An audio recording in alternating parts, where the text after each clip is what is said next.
James Injury Lawyers. Call 888-8888. That's 888-8888.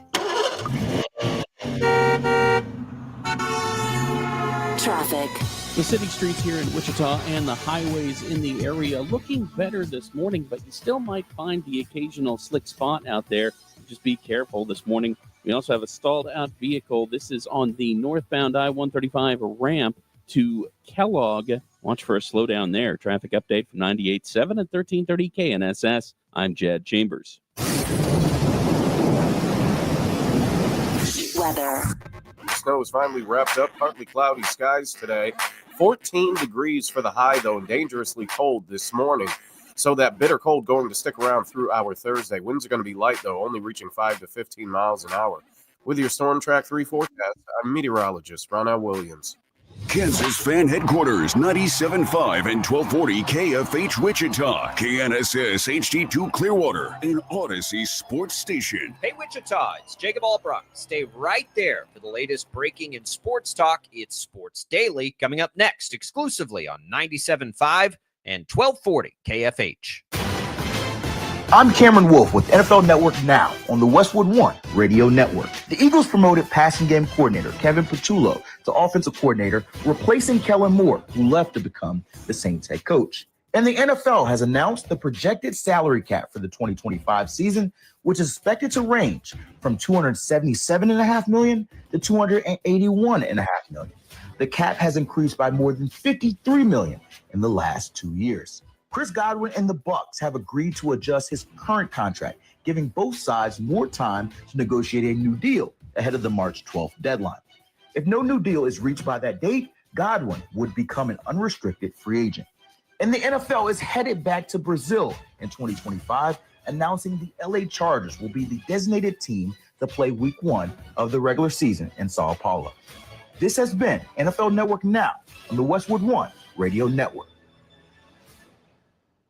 All right, when it comes to getting life insurance for your family, a lot of excuses can get in the way. But ask yourself this: if something were to happen to me, who would pay the mortgage, the kids' education, and the other bills? Then forget the excuses and check out Ethos Life, the online, easy way to get life insurance in 10 minutes. Ethos has rates that you can afford, like a $500,000 policy for a 40-year-old male starting at $1 a day or $30 a month with a few health questions and no medical exam. Get your free quote right now at checkethos.com. That's checkethos.com. Not available in all states. Rates do vary. This is the story of the one who, as a maintenance specialist for a historic high-rise, knows that vintage charm historically needs constant attention. Which is why when it's time to upgrade turn-of-the-century mechanicals, they turn to Grainger. With easy access to 1 million-plus products and the scale to deliver when and where you need them. The right tools and supplies are never far away. So the one can keep that vintage building running like new. Call, click Grainger.com, or just stop by. Grainger, for the ones who get it done.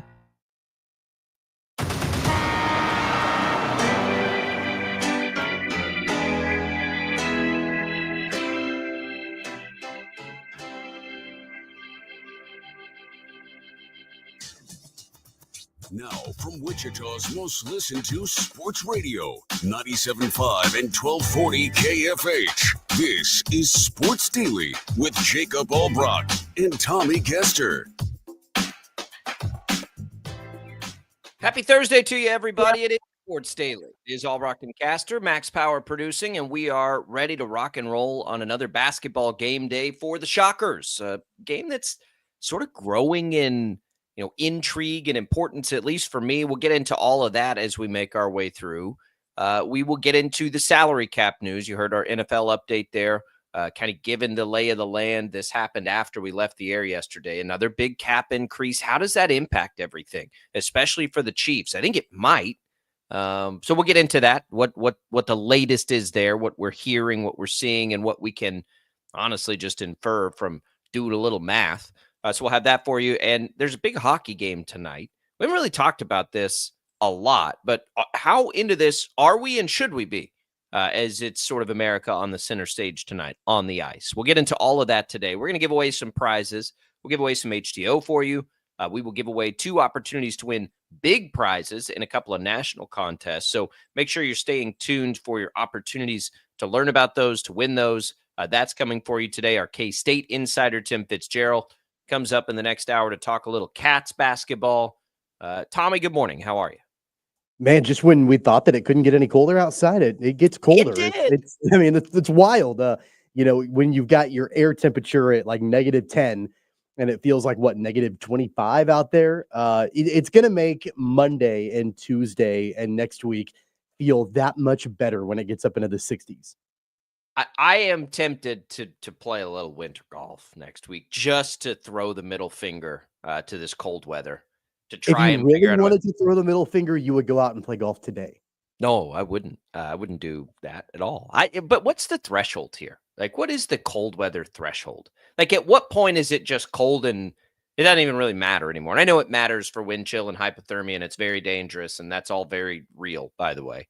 But like for us schmucks, like if it's 10 degrees outside or 10 below outside, does it really matter? Like it's just brutal no matter Yeah, what. cold is cold. I think for me, if I'm going to go play golf, it all depends on the wind. If it's 40 and calm, that's okay. No, If it's 50 not. That's hold on, gross. if it's 40 and calm, that's okay. If it's 50 and windy, that may not work. Because it all comes down to the wind and how cold that is. Although I will say 40 and calm right now would I would feel take like it. you'd take it. probably be good without a jacket. It's funny You're how like you're quickly in Bermuda or we something. switch. And what our meteorologist Jake Dunn put this out yesterday. I may have said this yesterday, but it cracked me up. Like this is the equivalent of like 40 or 50 degree weather in July.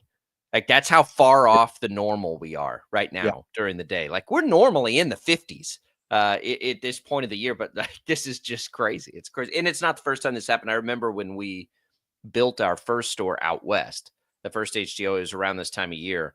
And it was like right as we were about to break ground on the construction site, we hit that. I don't know if you remember it in 21. We had like 8 days of this kind of weather where we never really came above zero. And they couldn't break ground quite literally because it was too cold. Like they wouldn't have been able to get a shovel into the ground. So I'm like, oh, well, yeah, this reminds me of that. And at least it's not lasting as long as that one did. But we had a power outage here at the Odyssey studios yesterday, and actually we all stayed on the air, all 5 of our Odyssey radio stations, backup generator power and all of that. But the rest of our studios were just like pitch black, like dark. Power was out. Nobody could do anything. And as I'm leaving, I'm driving home. I see the Evergy crews outside, and they're working. Like it's an Evergy issue. They're working on trying to get things going. I think that finally came back at like 4:00 yesterday, but I felt bad for them, like out in the elements. And we were like the only outage in the city. It wasn't like it was a widespread, weather related. Like something just failed here at the building. And man, those guys were out there. They were working hard in the -5-degree weather yesterday. Shout out to everybody out there in their vehicle driving around doing that work right now. I grew up on a ranch, and one of the things you had to do in this, like if you try to prepare before and get all the animals, and for us it was cattle, like where they need to be, but you got to go break all the ice. So like early in the morning, they got to have water, right? And everything's frozen. That's one of the things you have to do is just drive around and break ice to try and free up the water so that the animals can drink. It really does. Like we're a bunch of wimps. I mean, let's be real. Like we are. Like we talk on the radio every day. I work for a TV station where reporters get out in it every day, and I don't do that anymore. I certainly did at one point. And like I don't take for granted the people that are out in the conditions working. Thank you to everybody who does that. Us yesterday, we had one of the stores, the front door was frozen shut. The sliding door wouldn't open. It's like, like you give me, I'm so sick of it. Everybody's so sick of it. There are some masochists out there that like this, that will tell you that they like cold weather. And I just don't believe them, A. And B, like, why? Like, why do you like this? It's okay to not like hot weather, but that doesn't mean you then have to like this weather. Just don't like hot weather. And it's right? okay if I feel like again, if you like it to be 40 degrees, okay, like Well, I can yeah. maybe get behind that. -20, it's a little bit of a different story. If you like it, number one, you're probably either lying, or number two, I don't want to be friends with you. Man, it's just crazy. Like, come on now. Nobody buys into that. We're going to talk to our Royals insider tomorrow. It is nice to see, as we're freezing our butts off, warm Arizona weather. Salvador Perez taking BP yesterday of a battery that is 2 Kansas City area kids who would have been middle schoolers when Salvador Perez helped the Royals win a World Series. It is baseball season. I see that there is a spring training game today. Yeah, and we actually get games now. Those images are helping. That's nice to have that, to be able to see that. I'm so excited about the Royals this year. We'll have Jalen Thompson in tomorrow to sort of get the latest on that. But that's all coming as we wrap up the week. And then we're great weather. Look, the weather looks fantastic next week. Like, we're sunny and warm, and I don't think even wind or anything. So maybe this is it. Bear with us there. Max, you're a East Coast guy. This nostalgic for you? Do you hate it like the rest of us? I hate it. Good. He hates it. Listen, I like it when it's 100. I go under a tree. I'm cooler. He told me that on Monday when it's 65, he's just going to go and sunbathe. I'm suing any weatherman that says it's going to be 65 and it doesn't hit it. Go listen to old Celtics games on the radio and lay under a tree. That sounds pretty good. Man, Max is taking your calls at 869-1240. Thanks for listening to us on KFH, whether it's 97.5 FM, 1240 AM. Thanks for listening to us on the Odyssey app as well. You can leave us voice messages, believe it or not. You just hit that little microphone. You can leave a message. You send it through. Max can put that out over the air. So if you want to talk about something that we're not talking about yet, or you have some thoughts and you need to make them quickly, just use that. Or you can always leave us your video comments as well. Thanks for watching us on 12 News Connected. Thanks for watching us on YouTube and X today. We're going to get that Facebook reconnected for you here as soon as we can.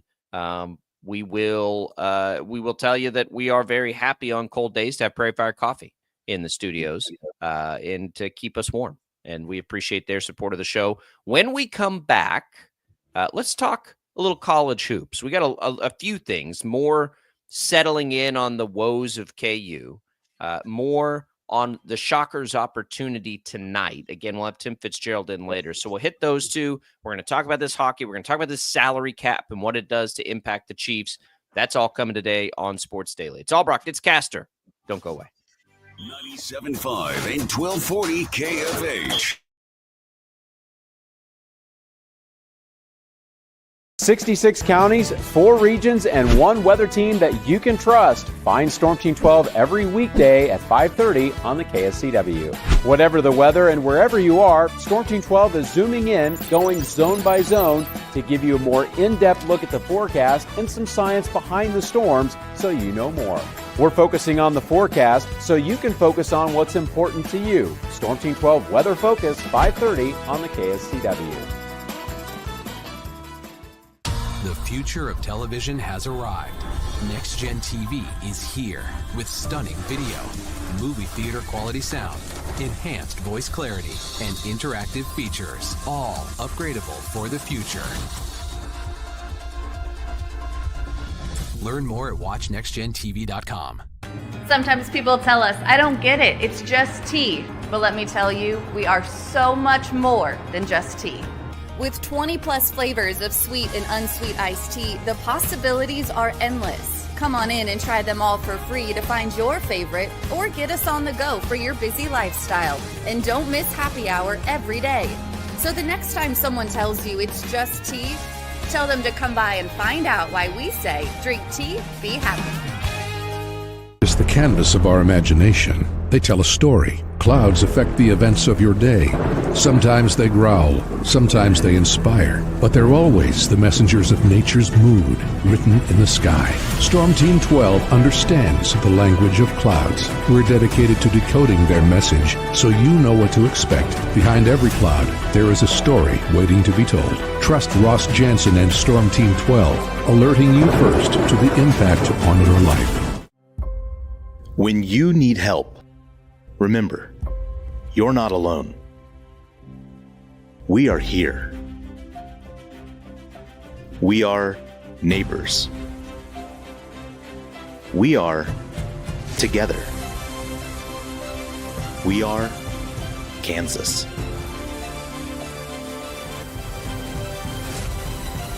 We are 12 News. They say, What is GMFB overtime?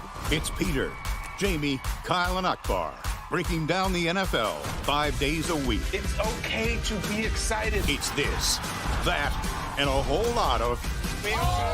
It's football for everyone. Weekdays at 10 a.m. on KSCW. Are following a breaking update. every day, all day, stream the stories that have you talking near and far. Whoever is behind the wheel of this bus is not stopping. From hundreds of local reporters and meteorologists spanning the country. Chaos here this morning at the UW campus. Search LNL for the all-new Local News Live streaming app. Make yourself known now. 83101 in traffic pursuit. Oh my God, here. Investigate TV Plus begins with real people. We investigate stories that impact you. And inspire change every day. Something is broken. Real problems. Why are they hiding it? And real solutions. My daughter was dying in front of me. What was your reaction when he said that? Investigate TV Plus, weekdays at 3:30 p.m. on KWCH. Sometimes people tell us, I don't get it, it's just tea. But let me tell you, we are so much more than just tea. With 20 plus flavors of sweet and unsweet iced tea, the possibilities are endless. Come on in and try them all for free to find your favorite or get us on the go for your busy lifestyle. And don't miss happy hour every day. So the next time someone tells you it's just tea, tell them to come by and find out why we say drink tea, be happy. Mornings are busy. We're here to make your mornings better. We report the stories that affect you. 3 more hospital lies from contaminated apple juice just a day after the FDA issued a recall. We're here to make your mornings better. Closing east and westbound lanes of K96 for repairs. With 12 News, you're prepared for your whole day. Scattered thunderstorms across the state into the afternoon. Stay a step ahead with 12 News this morning on KWCH and KSCW.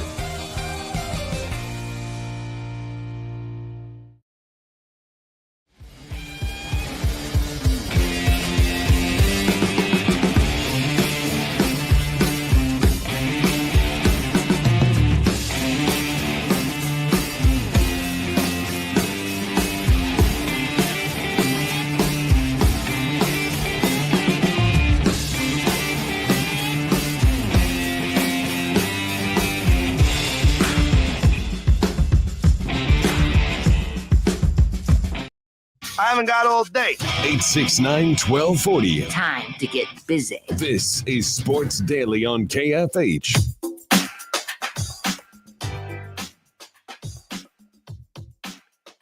right, welcome back in, everybody. It is Sports Daily. Your legend begins aboard the Disney Destiny, the all-new ship from Disney Cruise Line, sailing November 2025. Log in and listen to KFH on Odyssey for a chance to win a trip for 4 to set sail on the Disney Destiny in this national contest. All you need to do is listen for an hour on the Odyssey app. Find out more at kfhradio.com. Thanks for being here, everybody. We're going to talk a little college hoops here. Jacob Albrock, Tommy Castor. Let's start, Tommy, I think, with the Shockers who play tonight. This game is growing on me as far as the importance of it. Wichita State on a 4-game win streak. They had the big overtime win at home against Memphis. Florida Atlantic, to me, with an extra day sort of rest, played Sunday and then to a Thursday, an opportunity to go up and get a team that is ahead of you in the standings, that continues the momentum that has been building, if we're being honest. It's kind of starting to feel important. And I think each game in which they'd be able to extend this win streak would probably be equally important. But this is another nice opportunity for the Shockers to go build on what they've been building the last couple of weeks. Yeah, the interesting thing about Florida Atlantic is that, while this isn't the Owls team that, everybody paid attention to a couple of years ago when they made those deep tournament runs and all of that, they shoot the ball pretty well. They put up a lot of points. They are a pretty dynamic offensive team, and they have been all season long. They're one of the best teams in college basketball as far as points per game. And so that's going to be a challenge defensively for Wichita State, to make sure that they're doing everything that they can to force turnovers, to limit the opportunities that FAU has. Wichita State's got to continue to rebound the basketball well. and not allow FAU to get those second chance opportunities. So it's going to be a challenge for Wichita State. Look, there's a reason why, Florida Atlantic is, even though, again, not quite at the level that we remember them being when Dusty May was their coach and all of that, that they're still a pretty potent, at least offensive team. You can get them defensively. They're not a good defensive team, and that's where Florida Atlantic struggles. So Wichita State's got to make sure that they take advantage of and make the most of the times they have the basketball. They can't turn it over. They can't give it back to FAU. It's hard to go win road games in conference play, no matter what the conference is. Even when the Shockers were great playing in the Valley, it's hard. I get it. And FAU by the analytics is the third best team in this league. So it's not going to be easy. The things you just said, though, I think are advantageous for the Shockers. The Shockers should always want to play teams that don't play a ton of defense because it'll make things easier on them offensively, because I think the identity of this team needs to, kick it old school for the Shockers. Same sort of thing we saw against Memphis. Like, just play crazy defense, physical, chaotic defense. And if you're playing a good offensive team that doesn't play a lot of defense, I think that works to your advantage. So we'll see if they can get it done. Defense also travels, right? Defense hits the road.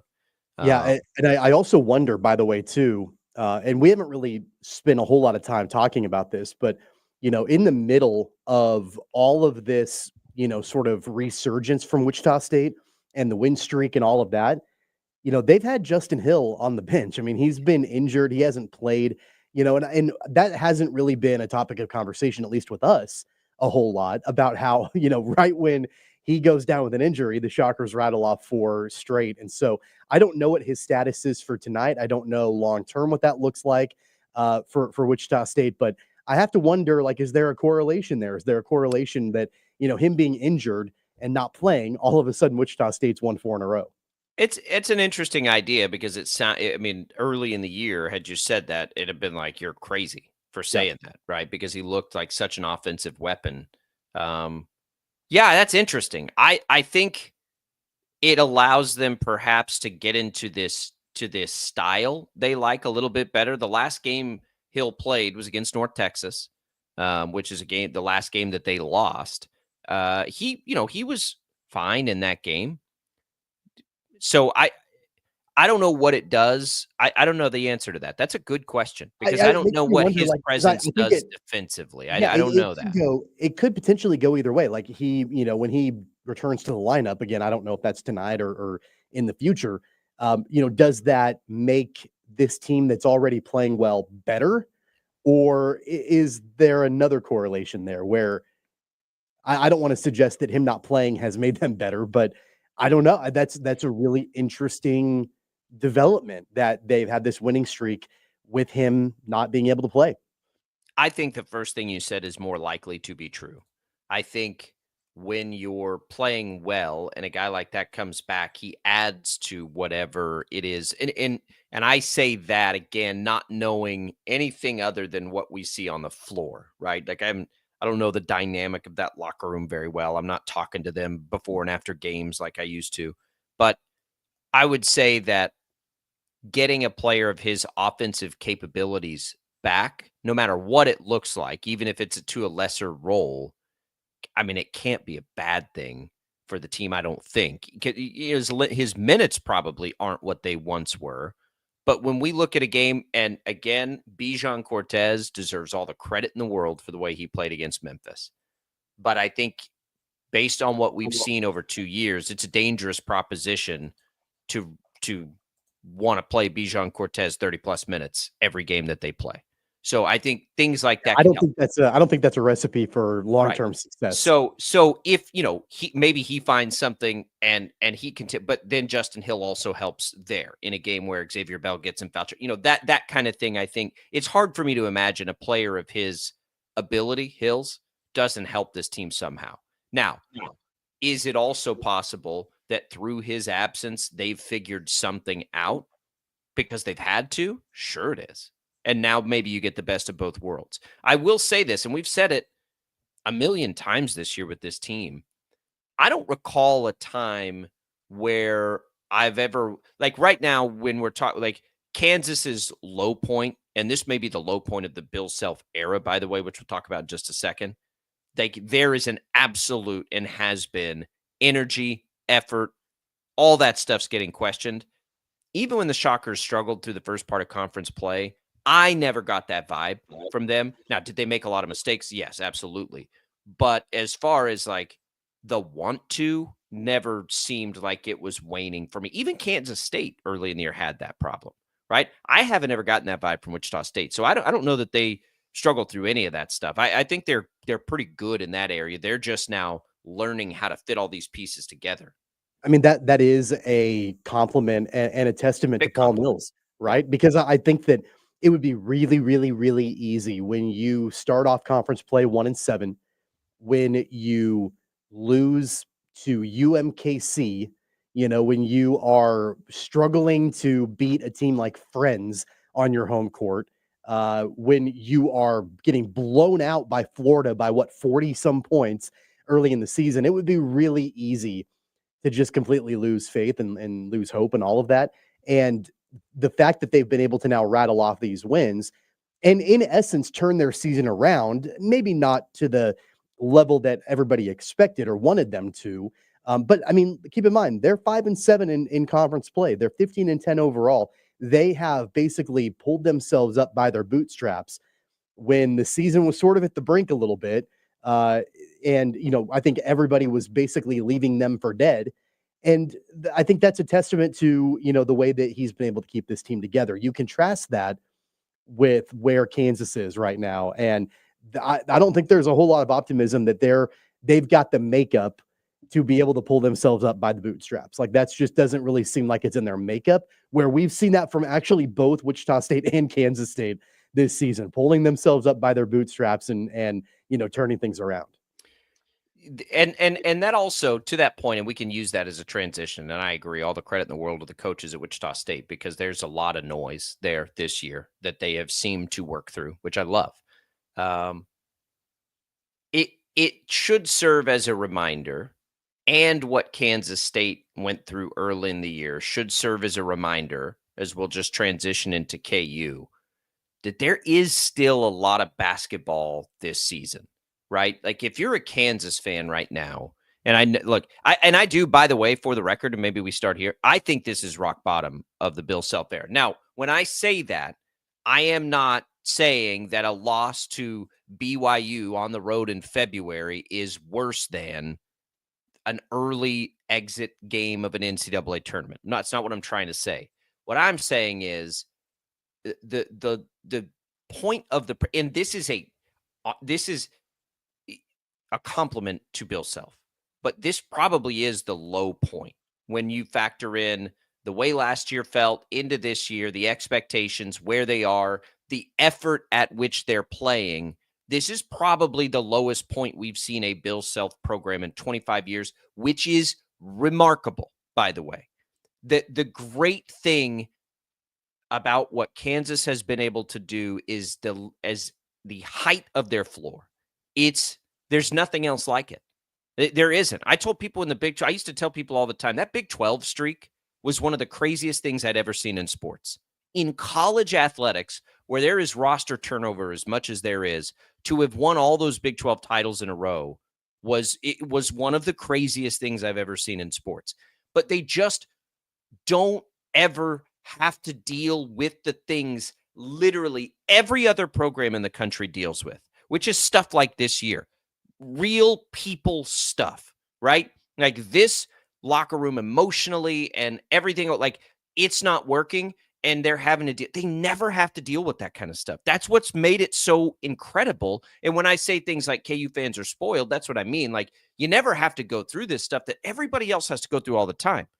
All that being said, there's still almost a month before we get to the NCAA tournament for Kansas to figure it out to some level, just like KState has this year, just like Wichita State, I think has, like to figure that part of it out. That's what makes the Kansas thing so difficult right now. It doesn't seem like there's any way they could do that, but there's a long time for them to be able to try and get back to the level of a team that has some of the best wins of any team this year in the country.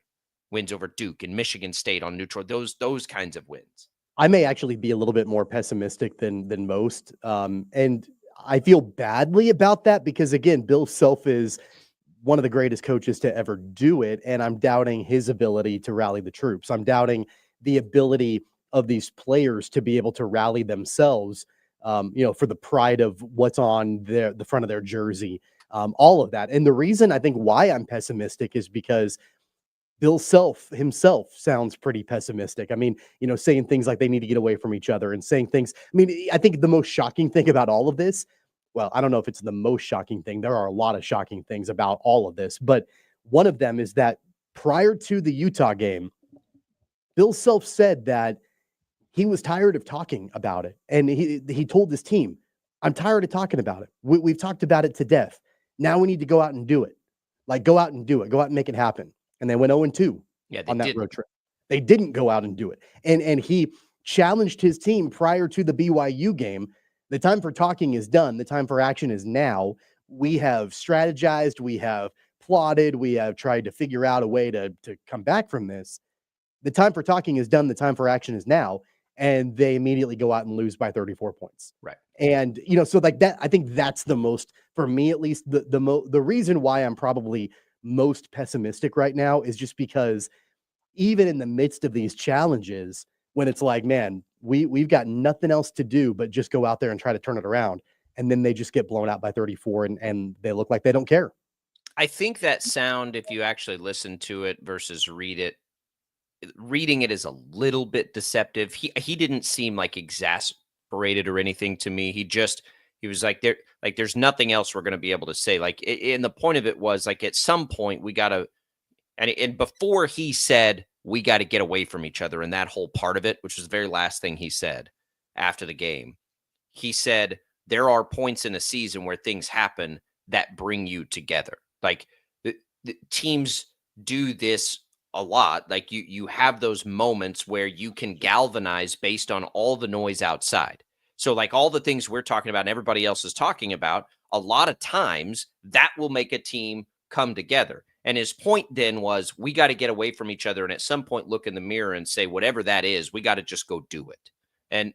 And so I do think because of that and the way that read, some people feel like Self maybe has just thrown his hands up in the air with this team. I don't think that at all. If that was the case, he wouldn't be so beholden to rotations and things where he's trying to do everything he can still to win games. I mean, there's a chance we see the worst KU regular season ever, and it's a 20-win season in which they're like a 5 or 6 seed. That is just stupid to say that's the worst season in 2.5 decades. Like, that's crazy. So what can they do now? And will they do it? I'm with you. I think the chances are low, but they're not non-existent. And it's interesting as we talk a lot about Wichita State and this place they have reached now in a 4-game win streak. When we talk about K-State and how it is quite literally a different team on the floor right now, this in the calendar year of 2025 than it was in the calendar year of 2024. If those teams can do it, KU can do it. It's the will they, and maybe it's just simply the order of which it's happened. Maybe that's all it is. But yeah, I mean, they can't. There's enough time for them to, for sure. I think you've got to be really, really careful though that the game this weekend and even potentially the game early next week, they get Oklahoma State at home on Saturday, then they go on the road at Houston next week or at Colorado next week. I think you got to be really, really careful that if KU wins both of those games, that you don't look at that and you're like, man, they're back. Like that could easily be a mirage. That can easily be fool's gold. Because Oklahoma State is bad. Colorado is bad. And by the way, they just about lost to Colorado. Like Colorado. Yeah, I don't even think that's fool's gold at this point. So here's the thing. I think that we are, and this might be like worst case scenario type thing, glass half empty.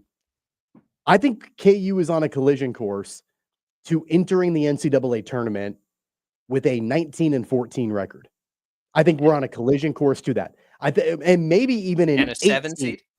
And a 7 seed. Because a 7 seed perks my ears up a little bit. 7 seed might get them back here to Wichita. Maybe that's what we should root for. I lined out this scenario yesterday. I think it's like legitimate, a possibility.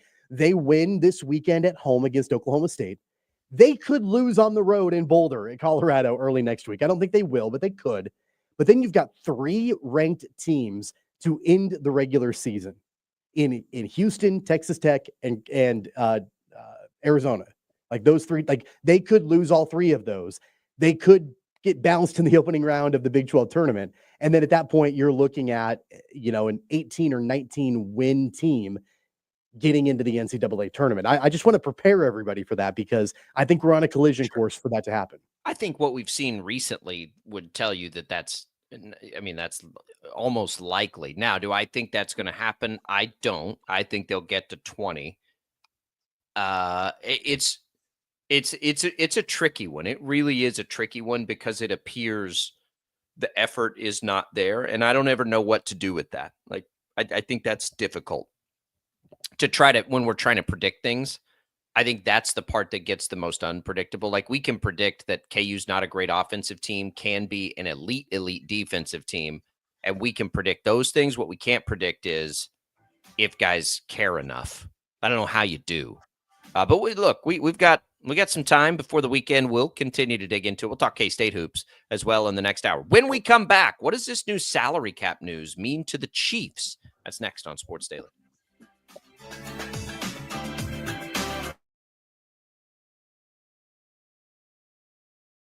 66 counties, 4 regions, and 1 weather team that you can trust. Find Storm Team 12 every weekday at 5:30 on the KSCW. Whatever the weather and wherever you are, Storm Team 12 is zooming in, going zone by zone to give you a more in-depth look at the forecast and some science behind the storms so you know more. We're focusing on the forecast so you can focus on what's important to you. Storm Team 12 Weather Focus, 5:30 on the KSCW. The future of television has arrived. Next Gen TV is here with stunning video, movie theater quality sound, enhanced voice clarity, and interactive features, all upgradable for the future. Learn more at watchnextgentv.com. Sometimes people tell us, I don't get it, it's just tea. But let me tell you, we are so much more than just tea. With 20-plus flavors of sweet and unsweet iced tea, the possibilities are endless. Come on in and try them all for free to find your favorite, or get us on the go for your busy lifestyle. And don't miss happy hour every day. So the next time someone tells you it's just tea, tell them to come by and find out why we say, drink tea, be happy. It's the canvas of our imagination. They tell a story. Clouds affect the events of your day. Sometimes they growl, sometimes they inspire, but they're always the messengers of nature's mood, written in the sky. Storm Team 12 understands the language of clouds. We're dedicated to decoding their message so you know what to expect. Behind every cloud, there is a story waiting to be told. Trust Ross Jansen and Storm Team 12, alerting you first to the impact on your life. When you need help, remember, you're not alone. We are here. We are neighbors. We are together. We are Kansas.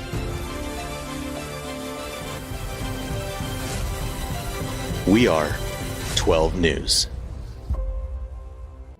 What is GMFB overtime? It's Peter, Jamie, Kyle, and Akbar breaking down the NFL 5 days a week. It's okay to be excited. It's this, that, and a whole lot of... It's football for everyone. Weekdays at 10 a.m. on KSCW. Are following a breaking update. Every day, all day, stream the stories that have you talking near and far. Whoever is behind the wheel of this bus is not stopping. From hundreds of local reporters and meteorologists spanning the country. Chaos here this morning at the UW campus. Search LNL for the all-new Local News Live streaming app. Make yourself known now. 831001 in traffic pursuit. Oh my God, here. Investigate TV Plus begins with real people.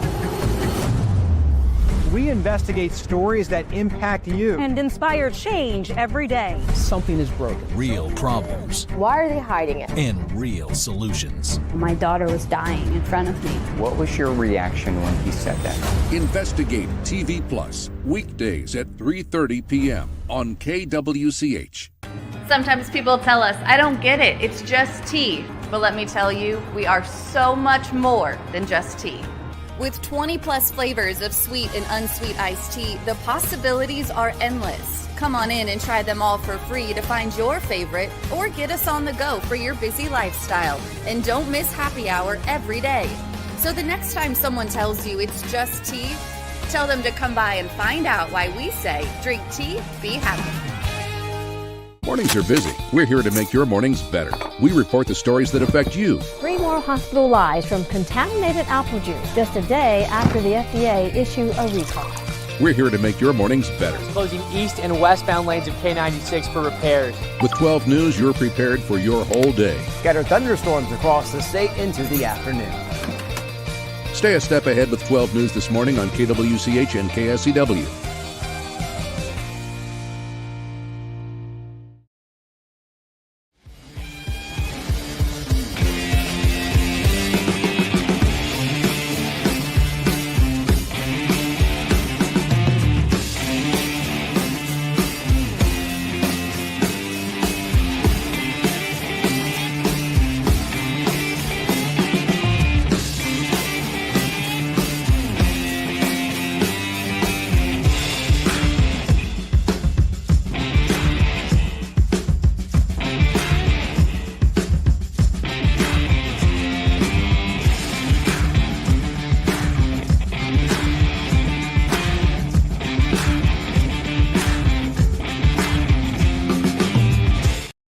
KFH.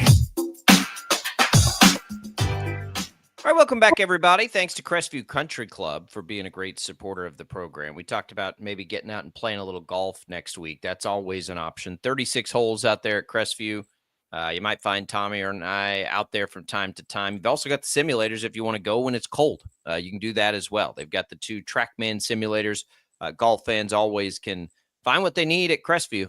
So give them a call. Check them out. They got all kinds of stuff that's not golf related and all kinds of memberships if you're a golfer or not a golfer. I say it all the time. My wife is a tennis fanatic. She has gone nuts with tennis. She's out there all the time doing leagues, doing all kinds of stuff. So give Crestview a call. Tell them we sent you. We appreciate their support. Hey, by the way, really quick, they do a really, really good job at other kinds of events that are not golf related. I saw an email the other day that they're doing like DJ trivia, DJ bingo, like that. They've got all these like fun, like wine tastings, all these fun events that you don't have to necessarily want to go play golf or play tennis or anything like that. They've just got fun, like social events and activities too. And I know that we've like you and your family have done this. We've done this, made friends out there just to go and be able to hang around with and do fun things with. I mean, take it a little above and beyond that for me, who was very skeptical when I first got out there. Like I did not grow up in that world, not my world, but it's not in May. And I can only speak to Crestview. The vibe of it is not what I ever envisioned from a country club necessarily, because there's a lot of right. It's not there's a lot of there's a lot of young people, and there are just a lot of people we know, right, and a lot of friends out there, and so that part of it by far is the best part of it for me, because I don't ever feel that way, and quite frankly, if I did, I wouldn't like it. So that's one of the big things I like. It's a cool vibe out there, much different than I ever, I guess, feared initially. And we tell you that we like it for a reason. We really do. All right.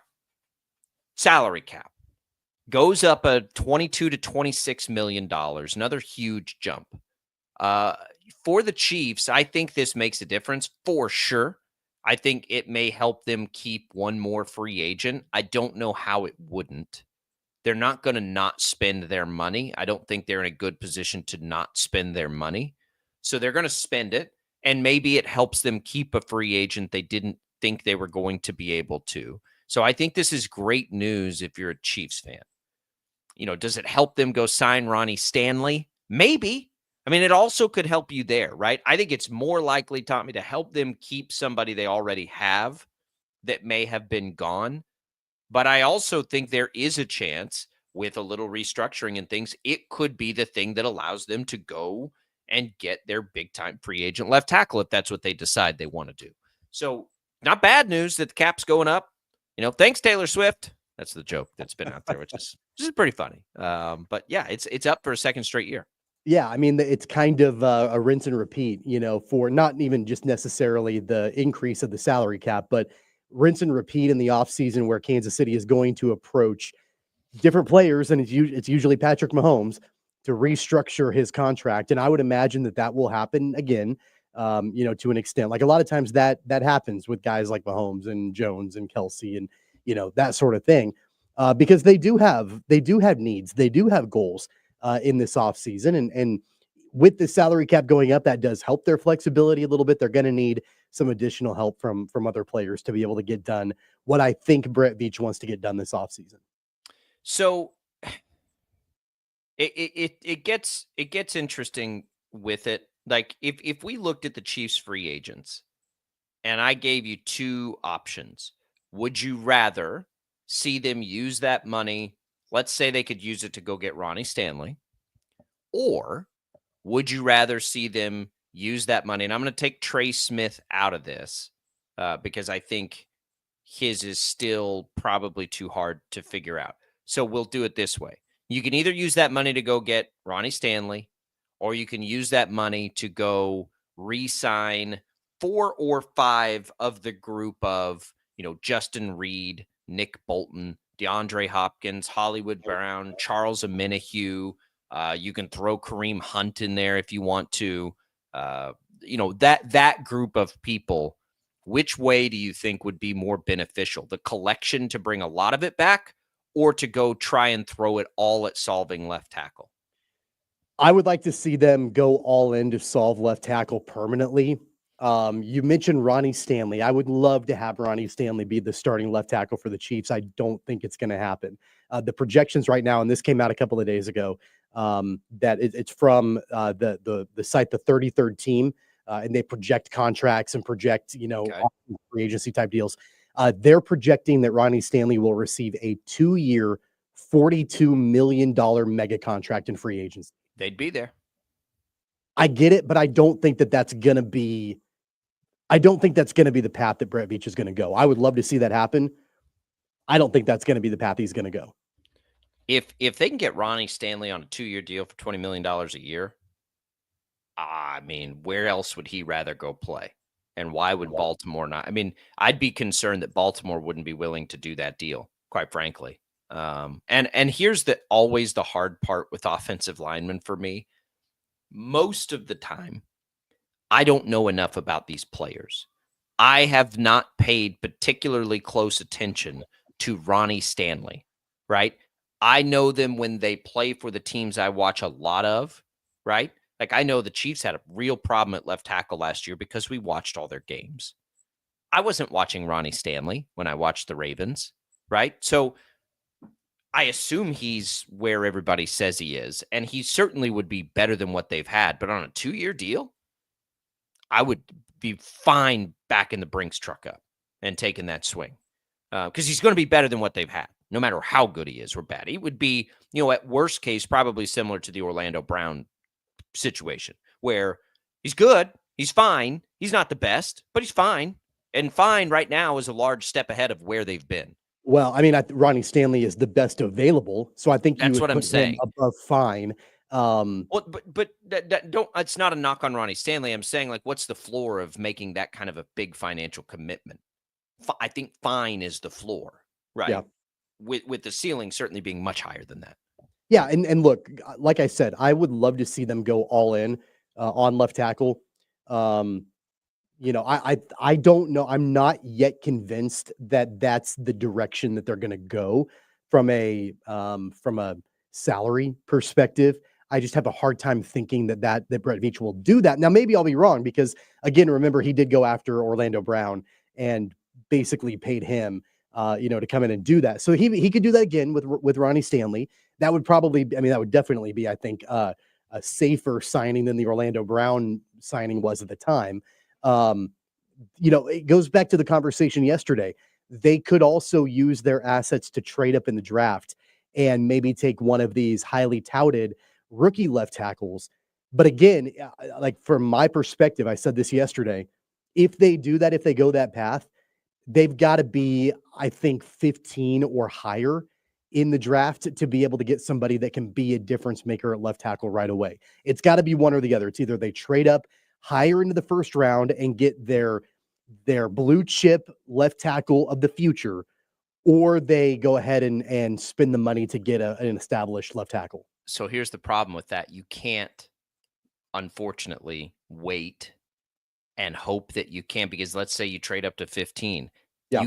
They don't know that he's going to be, they have to do that on draft night, right? Based on what's happening in the draft, unless they move up in the top 5 or whatever it is. Like they'd have to do that on draft. So they can't. Well, the only benefit is that there are 2 or 3 pretty highly touted, highly regarded early to middle first round left tackles that that will be available. So if you don't get one, you could get one of the other. I think somebody will be available around that time. So they have to A, like all 3 of them then, and B, you can't say 15 to get those, because that position gets drafted at a premium level all the time. You probably have to go more like top 5, which is expensive. My point is on that, when you go back and you compare, all of the left tackles, and we did this yesterday. Yeah. Nobody's really of significance, at least right now, getting drafted later, like after 15 in the first round, that they're now a starting left tackle. But that's what I mean. So like it's chicken and egg. Like if you're going to do it in free agency, you don't get the benefit of waiting to see if you can get what you want in the draft. You can't. And so unless you're the top pick, and that's why you probably take a swing. Like you try to take a swing at a Ronnie Stanley or somebody else. So. And then your backup plan, if you don't get them, if you're not able to make that happen, then you go and try to trade up and make the draft work. Well, you at least have the conversation with Stanley now, or whichever free agent they might like, to see where it's at. And then you can quickly pivot from that to, at minimum, using all that money to bringing back 2 or 3 of the guys you thought perhaps you would lose. Like maybe now Amenahu's back on the table and you could bring back Amenahu and Nick Bolton. You know what I mean? And then at that point, but we still are going to have to attack the draft, because I think I guess what I'm trying to say is you got to spend the money before the draft, one way or the other, right? Before you know what you'll be able to do in the draft, you got to spend that money or you're going to miss out on all these good players. So they'll have to make that decision far before they ever even get the chance to know if they might be able to trade up and go through the evaluation process. We haven't even had the combine yet. So they've got a lot of evaluating still yet to do with the college players. And maybe they just don't think Ronnie Stanley's that good. I'm not saying they do. But you know what I mean? Like all of that stuff still has to happen. It's just interesting. And again, a good problem to have, that they'll have more money to work with than they thought they would. And with a couple of restructures, they could have a lot more money than they thought they would have to work with. So we're watching that. The other part of the salary cap thing that gets really interesting is you think about teams like the Bengals, think about teams like the Cowboys, who have let Jamar Chase and Micah Parsons just sit there without their contracts. And it looks even that more stupid. Because guess what just happened yesterday? Jamar Chase just got more expensive. Guess what happened with Micah Parsons, who clearly just wants some money? He's got a whole lot more expensive. Because if I'm their agent, first call I make, whenever they say, let's take Jamar Chase, and they're like, all right, there's the CeeDee Lamb deal. We'll just give you $1 more than the CeeDee Lamb deal. It's like, no. What percentage of the cap is CeeDee Lamb taking? Okay, we're not talking about the money anymore. I want 1% more of the cap than what he's making if we're going to have an equivalent deal. These great players that ownership let drag out just got a whole lot more expensive because the salary cap went up. So, it's not always the right decision to do it. That player may not end up being good, but man, if you do risk it and wait, yikes, it just got harder. Just got harder to do those deals. Well, and I think that's a big reason why we're going to see, a free agency period. And I know we're only a couple of weeks away from that. Doesn't it kick off like March 11th or something like that? It's right around the corner when the new league starts. I think it's going to be fast and furious because it always is. You've got teams that especially now that they've got a little bit more breathing room with the cap, they are going to be ready to pull the trigger. And I guarantee you that the teams that have waited around with their stars and haven't signed them long-term, they're now at a disadvantage. And you're going to have aggressive suitors jumping out and being like, man, we'll take him. Let's go. We've got the cap room now. Let's go. Let's make it happen. And so I think that, yeah, it always is fast and furious, but I think it's going to be even more so this year. It's March 12th, by the way. I just looked for you. So you're That's right my birthday. there. You were right there on happy almost birthday. Yeah. I'm It'd be a March great way 30th. to celebrate my birthday. Are you 40 this year? No, 39. I've got another year to go. I'm 40 at the end of March. Pour one out for me out there, everybody. So yes, it is coming soon. And the Chiefs, this is why they do deals like they did with Creed Humphreys. This is why they get out ahead of them. I really do think that. Like, you've got to be confident in the players to do it, but it can save you a lot of money. All right, we'll come back. Hour number 2 featuring Tim Fitzgerald coming your way in just a bit. Don't go away. More Sports Daily right after this.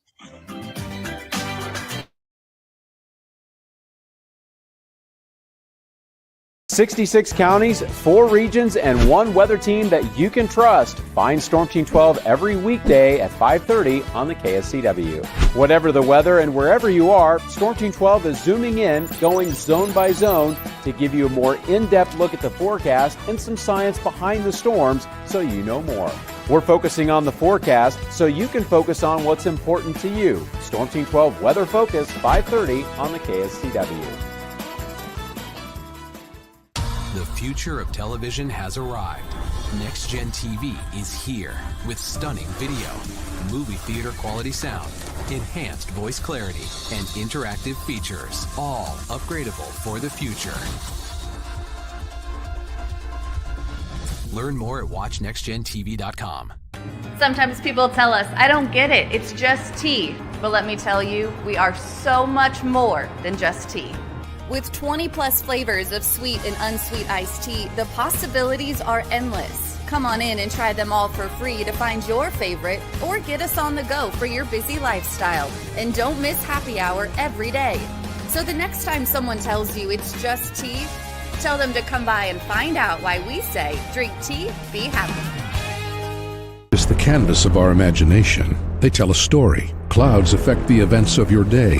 Sometimes they growl, sometimes they inspire, but they're always the messengers of nature's mood written in the sky. Storm Team 12 understands the language of clouds. We're dedicated to decoding their message so you know what to expect. Behind every cloud, there is a story waiting to be told. Trust Ross Jansen and Storm Team 12, alerting you first to the impact on your life. When you need help, remember, you're not alone. We are here. We are neighbors. We are together. We are Kansas.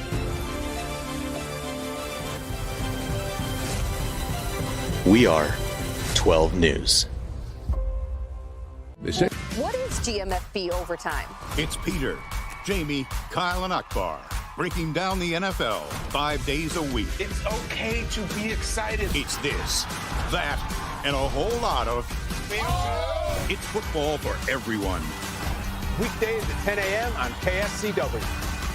Are following a breaking update. every day, all day, stream the stories that have you talking near and far. Whoever is behind the wheel of this bus is not stopping. From hundreds of local reporters and meteorologists spanning the country. Chaos here this morning at the UW campus. Search LNL for the all-new Local News Live streaming app. Make yourself known now. 310-1 in traffic pursuit. Oh my God, here. Investigate TV Plus begins with real people.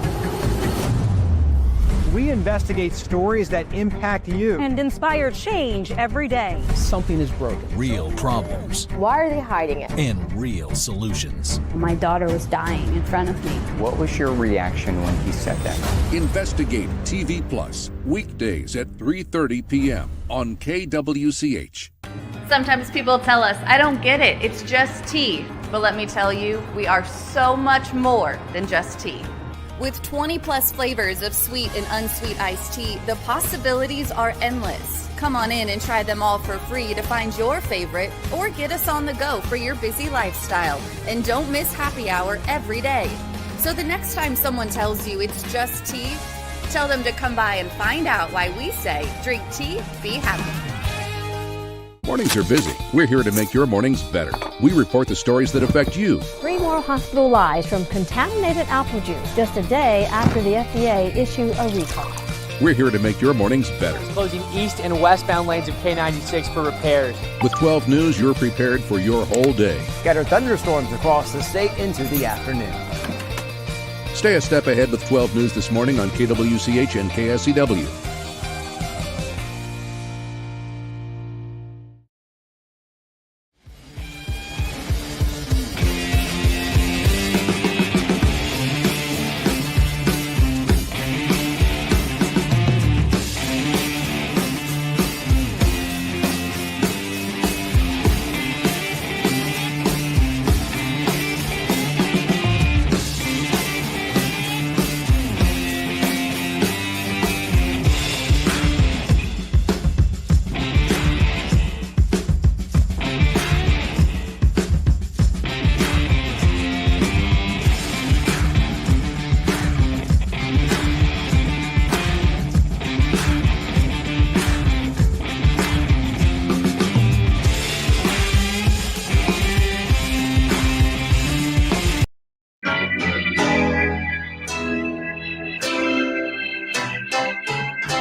Now, from Wichita's most listened to sports radio, 97.5 and 1240 KFH. This is Sports Daily with Jacob Albrock and Tommy Gester. Listen to KFH Radio for your chance at the ultimate trip to Vegas in March. Winning is easy. Just download the free Odyssey app, log in, listen to KFH Radio. Listen each day for a minimum of 1 hour for your daily entry. Includes travel and accommodations for 4 to Las Vegas plus $20,000 spending cash. Get all the info with the national contest right there at kfhradio.com. Stay at the Circa Resort and Casino, Las Vegas's premium sports viewing destination, and visit the biggest March Hoops party at Stadium Swim. Welcome back into Sports Daily, everybody. Here we go with another hour. You can always leave us your video comments. Those are available to you on X, on YouTube. Thanks for watching us on 12 News Connected. You can call us the old-fashioned way. Max is there taking your calls at 869-1240, or you can leave voice messages through the Odyssey app. Happy to be here with you. We'll have Tim Fitzgerald later this hour to talk K-State. We've been talking a lot of different things in the first hour. Want to bring up Rick's comment on KU. Amazing how many people say, it's different now because all the teams are paying players. If KU was paying them when no one else was, why did KU players care in the past and not give a darn now? There's a lot to unpack in that question. I would surmise that Rick is implying KU has never paid players before. I think that is, to put it as nicely and politically correct as I can, a reach to think that. Of course they have. Of course, almost all teams in college basketball have in some way, form, or fashion. But it is different now because players leave and enter more freely. KU has always had a loyalty advantage, I think, in its college basketball program. Not that they don't have that now, because they do. Again, 60% of their starting lineup's been there for at least 2 years, some of it 4 or 5. The difference is now you've got to rely a little bit more on these other players.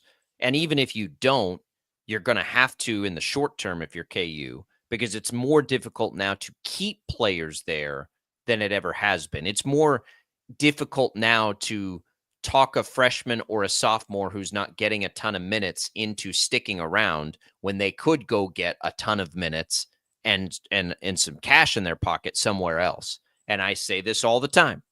Put yourself in that kid, pretend like you're that kid's parent.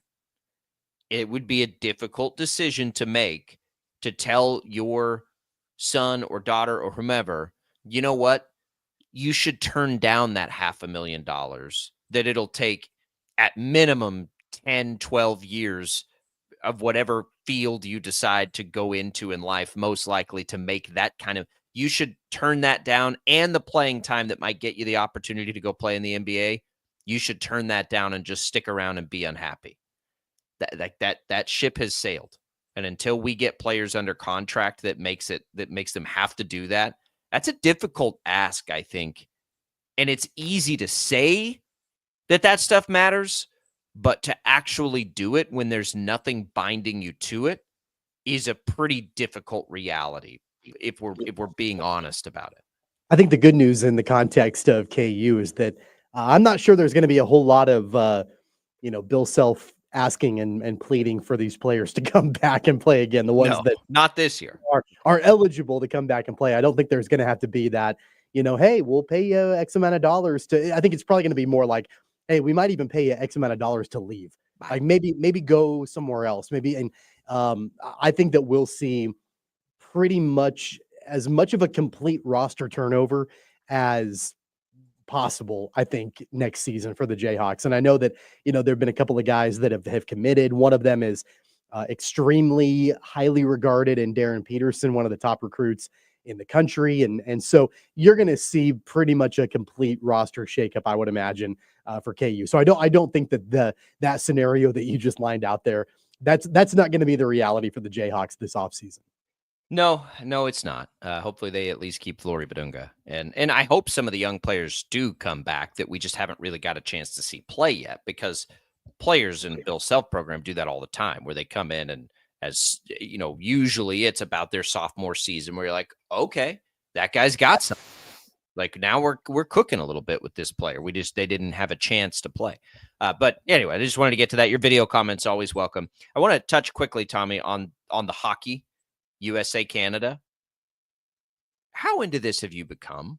Because I've kind of become into it now. Like, I didn't watch the first game as it was happening. I, of course, caught up with it after the chaos of the opening. And then later in the week, we've learned why there was chaos in the opening and the American players didn't like getting booed during the anthem and all that stuff. And now I'm like, hell yeah. Like, let's go. Like, let's fire this up a little bit. Like, are you doing your duty as an American patriot if you don't want to go kick Canada's tail in this game that you probably wouldn't have paid attention to otherwise?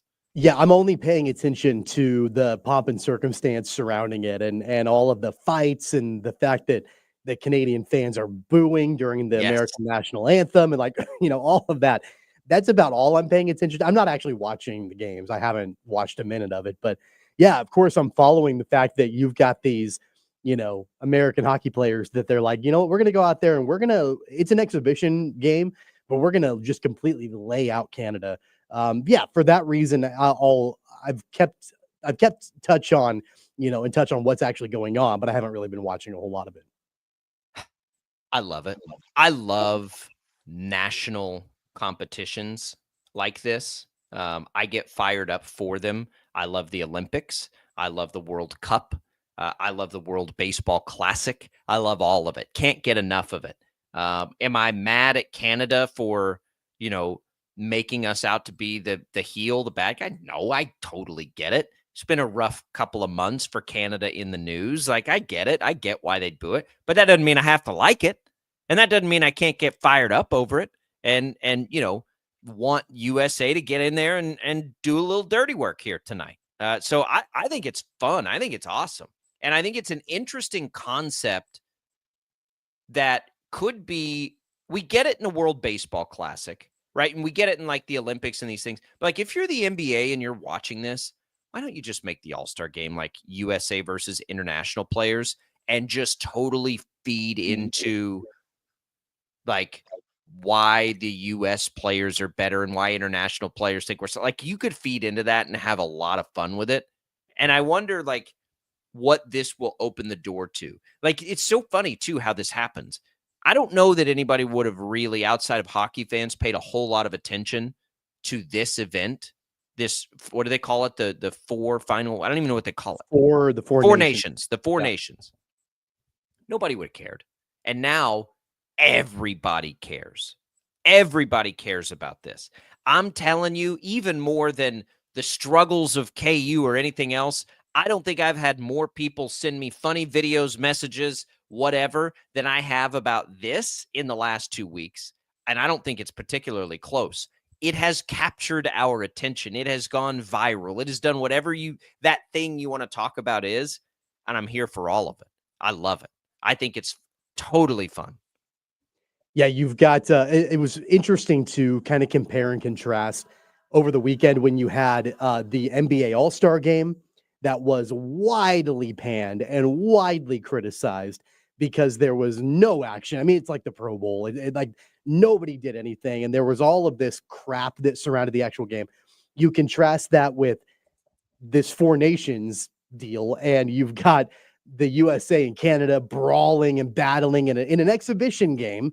Same way with the All-Star game with the NBA, but you've actually got players that, give a damn, and they're actually going out there and battling for it. So I think that's what also heightened the interest level in the Four Nations, because you also had the NBA All-Star game last weekend. It was the first weekend without football in 6 months, and those were your options, were the Four Nations and the NBA All-Star game, and the NBA All-Star game was trash. So all it did was just put the Four Nations exhibition up on a pedestal. And they took advantage of it. And credit to the players, because that was clearly something they all knew was going to happen. Like, we're going to fight here, and we're going to fight a bunch. And like the Kachuk boys, like both getting in on it. Like it's straight out of a movie. Like they've done such a good job with it. And remember, I worked for the Wichita Thunder, for a couple of years. So I was at a lot of hockey games for them. My favorite games, and you could always tell when it was going to happen, when right when the opening puck dropped, the gloves come off. Like nobody's even interested in playing right when the game starts. Usually it's like the third game in a 3-3, and the tensions have boiled over. Yeah. You can tell it back, in the bowels of the arena, in the tunnels, like things are going to erupt pretty quickly. And it's almost like you've got the guys on both teams that they just have an understanding. Like they look at each other, they know, we're literally, when the puck drops to start the game, don't even go after the puck. We're just going to fight. We're going to take care of this now. Those are the best. Like my favorite by far. I agree, and I appreciate that hockey allows it, because, like, as somebody with 4 brothers, at some point, you're just going to have to get it off your chest. Like, we are dumb, smelly creatures, and sometimes we just have to go, bang our heads around a little bit to just get it out of our system, and then you're good. Like, you're fine.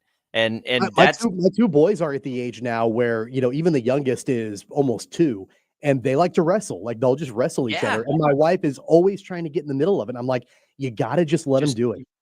Unless they're bleeding, just let them do they'll work it out. It'll be fine. Just leave them alone. It's just, we can't help it. We're born this way. All right. We'll come back. We'll talk a little more here. We got Tim Fitzgerald coming later in the hour. Don't go away. It's Sports Daily.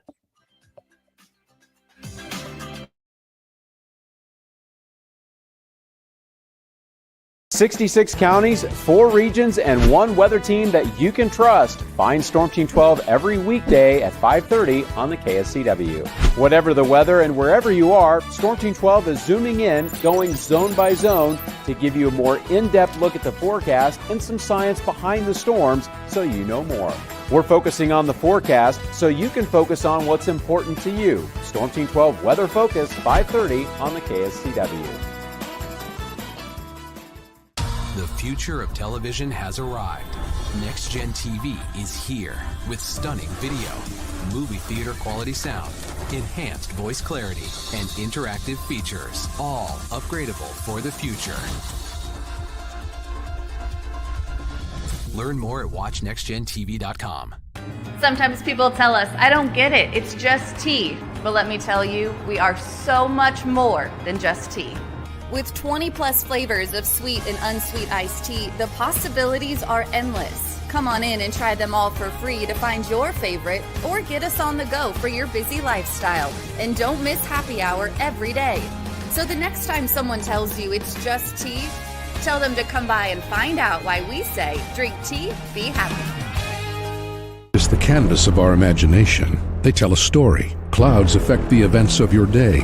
Sometimes they growl, sometimes they inspire, but they're always the messengers of nature's mood, written in the sky. Storm Team 12 understands the language of clouds. We're dedicated to decoding their message so you know what to expect. Behind every cloud, there is a story waiting to be told. Trust Ross Jansen and Storm Team 12, alerting you first to the impact on your life. When you need help, remember, you're not alone. We are here. We are neighbors. We are together. We are Kansas.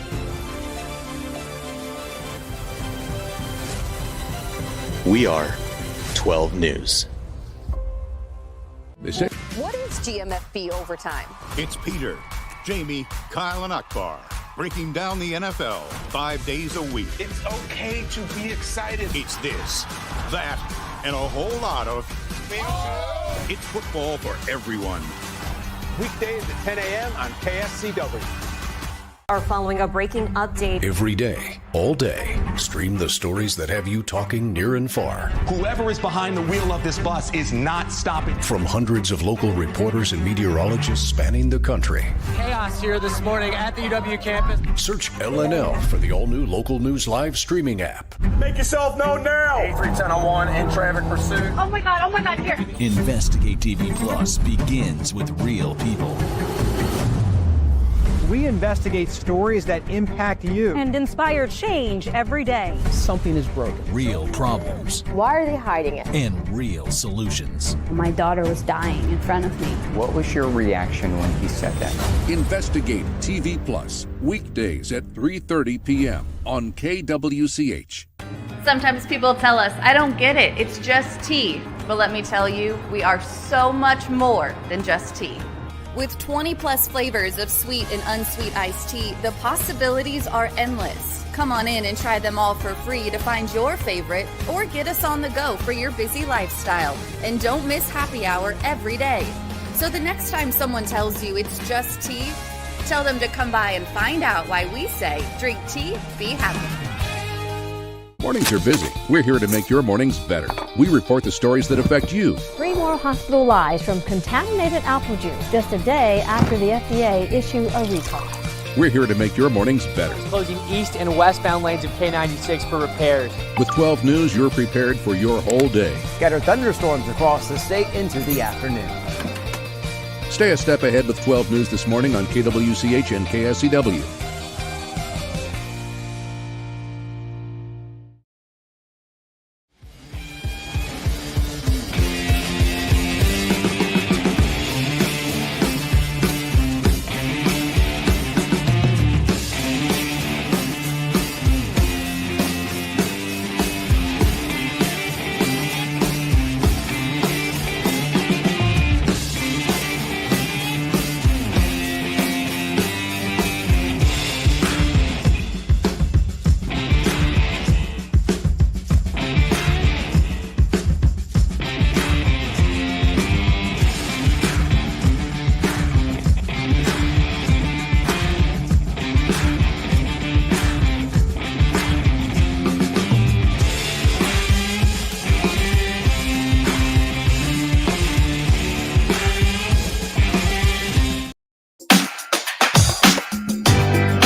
Welcome back in, everybody. You want to win some HTO? How about right now? We give you your opportunity to win a free iced tea, more than 26 flavors. You can do that. So this coupon will be good for any cup of iced tea. While you're in there, you should also check out the new Poppy combination drinks. They're very popular. Those just launched. People are loving it. Anyway, text to win that free iced tea right now. The keyword is tea. The short code is 20357. That's T to 20357. You can enter once per day. Message and data rates apply. Good luck, everybody. Welcome back into Sports Daily. We got Tim Fitzgerald coming up next segment to talk a little K-State as they try and get bounced back and into things the way that they need to do. We've talked a lot of college basketball in the first hour. We may get to some more of that.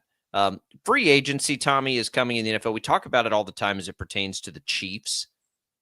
The quarterback situation is always interesting.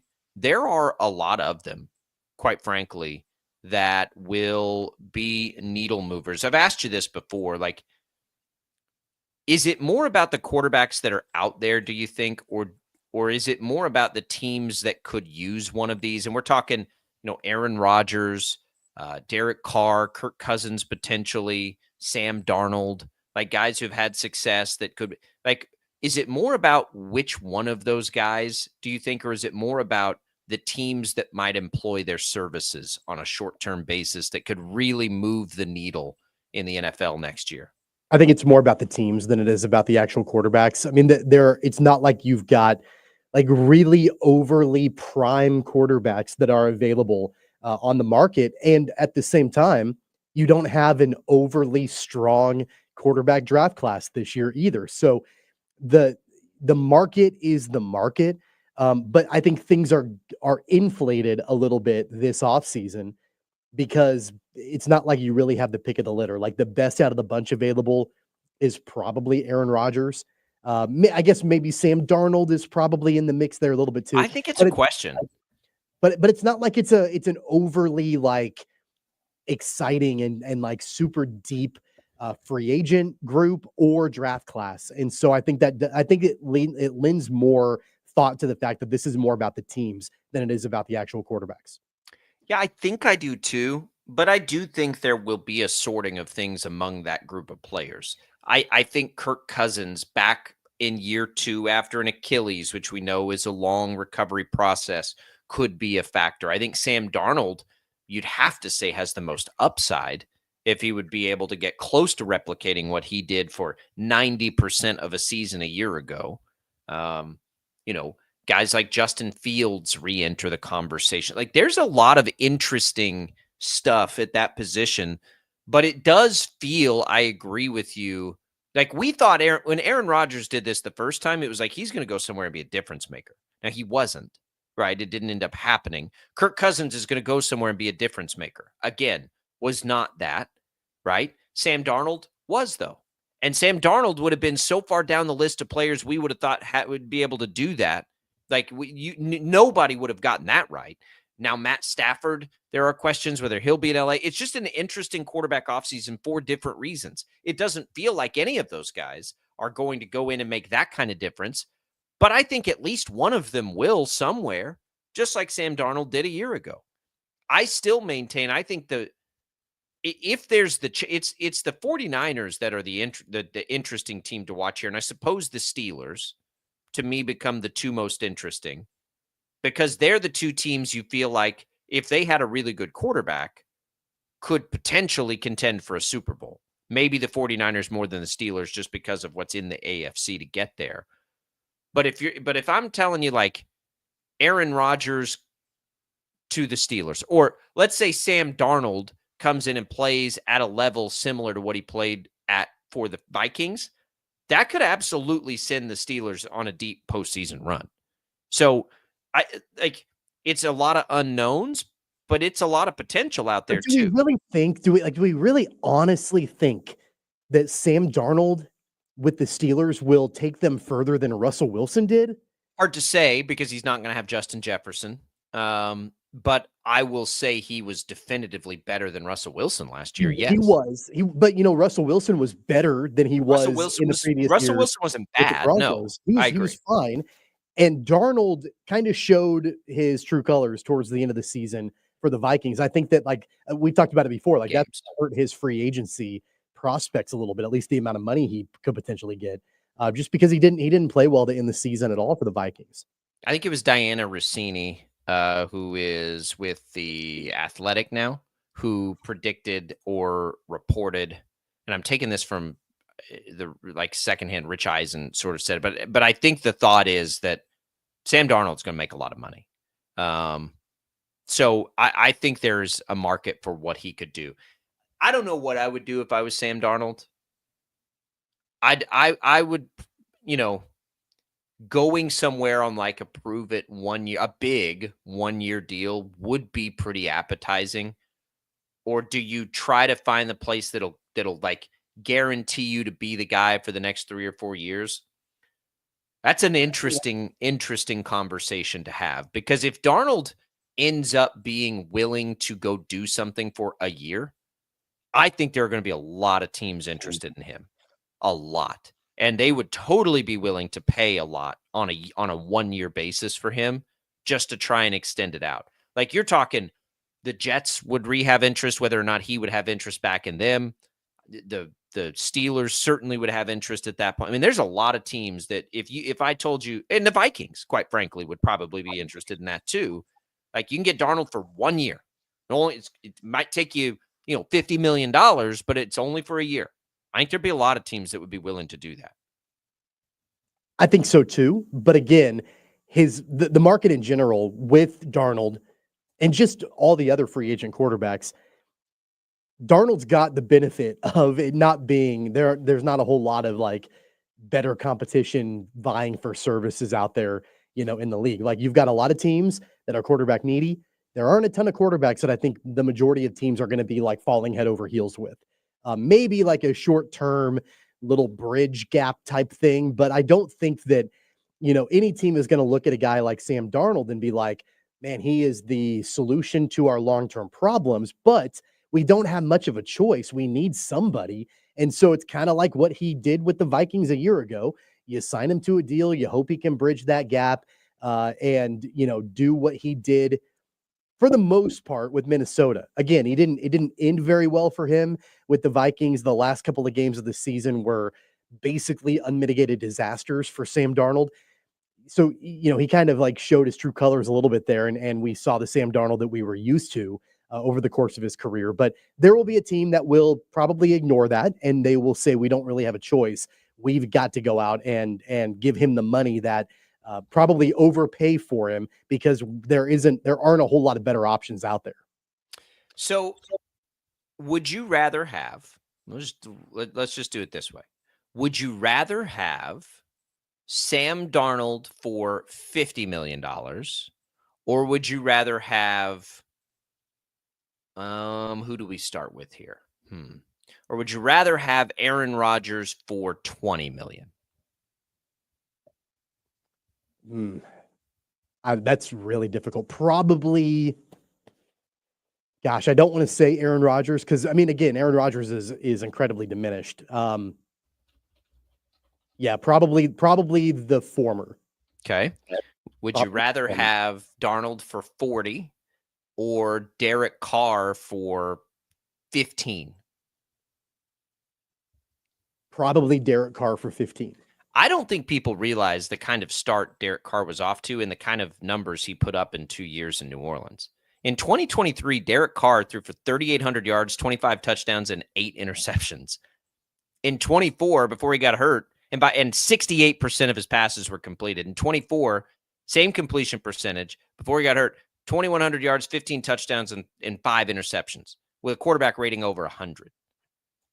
So I agree with you, by the way. I agree. Would you rather have,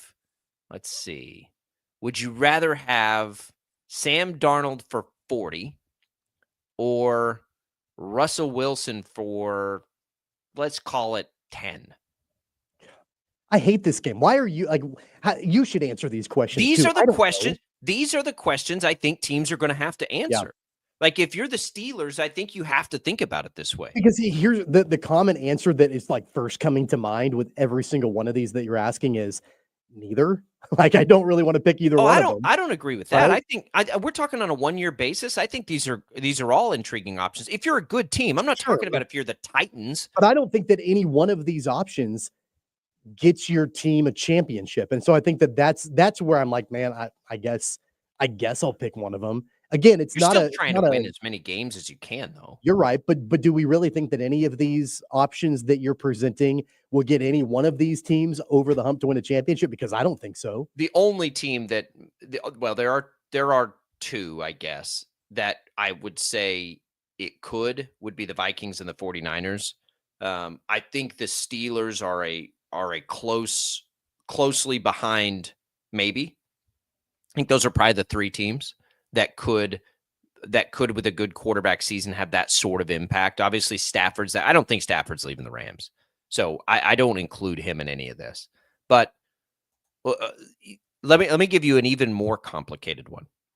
Would you rather have Darnold for a year and $40 million or Brock Purdy for 5 years and $150 million? Probably Brock Purdy. Yeah, and it'll be more than 100. He'll make more than 30. So it'd probably be more like 200. I don't understand all of a sudden the Niners allegedly or whatever, like souring on Brock Purdy. And maybe that's not accurate, but that certainly seems to be the discourse. That they're potentially maybe not wanting to pay him I don't know. I don't understand that. He took him to a Super Bowl, so I don't get that hate. Well, because they face the same issue that the Cowboys have faced 2 times now with Dak Prescott. He's a good quarterback. He's a really good quarterback. Is there any path to Brock Purdy wasn't that good last year. 20 touchdowns, 12 interceptions on a team that was absolutely loaded. He was very good, though, the year before. Very, very good. And in 22, when he played, the end of the season was very good. The question and the problem they now face is, are you going to tie your financial flexibility for the next 4 or 5 years to him? Is he that good? It's the same decision the Cowboys faced with Dak Prescott. They've faced it twice now with Dak Prescott. And it's a really interesting question. It's the same thing the Jags faced with Trevor Lawrence. It's the same thing. Are any of these guys good enough in their current situation to take their teams to a Super Bowl? No, Jaguars aren't going to the Super Bowl. So, we see it all the time. So then it becomes, okay, sometimes it's obvious, right? With Mahomes, it's obvious. With Burrow, it's obvious. With Josh Allen, it's obvious. With Lamar Jackson, it didn't work out that way, but it should have been obvious. Sometimes it's obvious and sometimes it's not. And Brock Purdy, it's not. Brock Purdy's not going to take a short deal. He's not going to take the same kind of deal Sam Darnold's going to take. Why would he? So you have, if you're the 49ers, this team who's absolutely, depending on what they do at quarterback, a Super Bowl contender next year. What do you do? What's the best path? I agree with you. I think it's probably Purdy, but I don't know that that's the best path for the next 3 or 4 years. Why not? Why wouldn't that be the best path 3 to 4 years? Because I think he showed us last year he's not a sure thing. That's why. That's all it is. I don't think he's a sure thing. He also took him to a championship 2 years ago. I get it. I get it. And so it's very. So did Jimmy Garoppolo. You're right. I think it's very easy for teams to, play that "what have you done for me lately" game, and I get it. I get it to an extent. But man, what's a better option out there right now for you than signing Brock Purdy long term? Because nothing's a sure thing. Even if Brock Purdy's not a sure thing, nothing else is a sure thing, and the grass isn't always greener on the other side. No, it's not always greener, but it only costs you money for 1 year. Is the thing. Then you have to go back and do it again. You have to go back. Right. No, I get it. I totally get it. But they did it again. They did it with Brock Purdy after they did it with Jimmy Garoppolo. And so it's if you're them, it is, but you also, so is paying a quarterback that isn't good enough to be paid that way.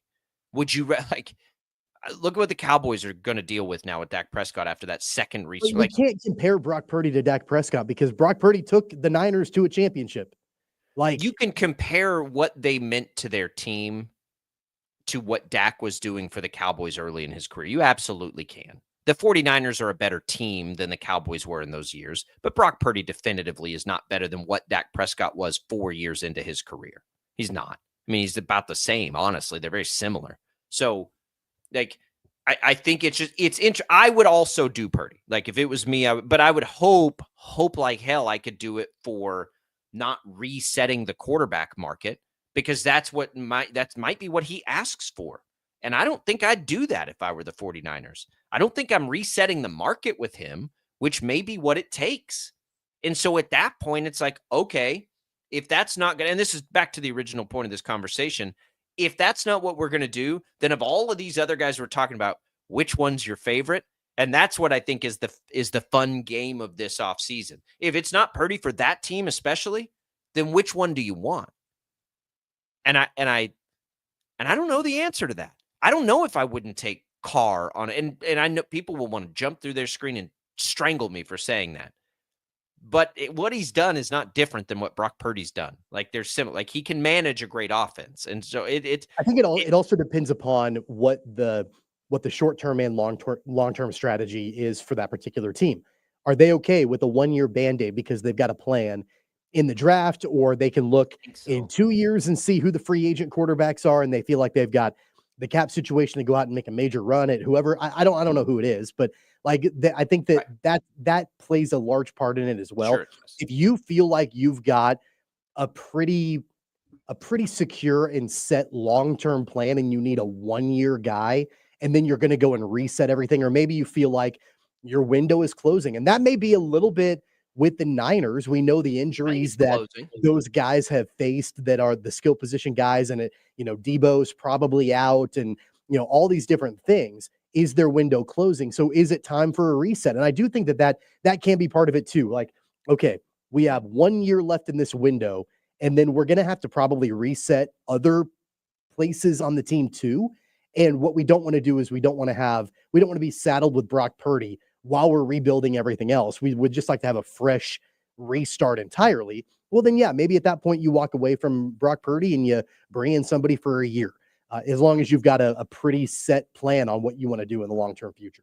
Yeah, and I do think their window's closing, by the way. Debo wants a trade. Christian McCaffrey's getting older. Like, their window it's still very open and very much could win a Super Bowl, but I don't think their long-term future is the same as the Chiefs, for instance. Like, I don't think their longevity will stretch out quite as far as a team like the Chiefs or the Bills or the Ravens, some teams like that.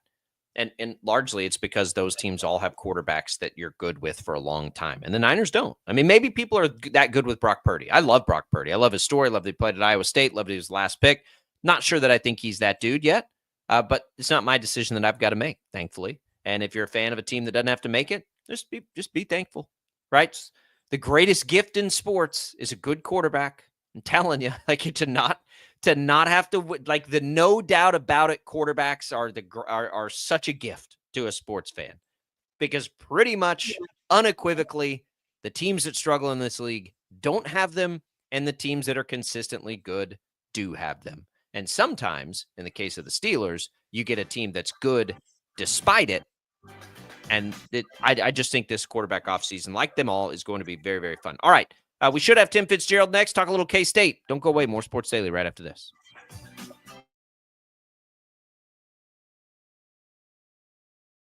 66 counties, 4 regions, and 1 weather team that you can trust. Find Storm Team 12 every weekday at 5:30 on the KSCW.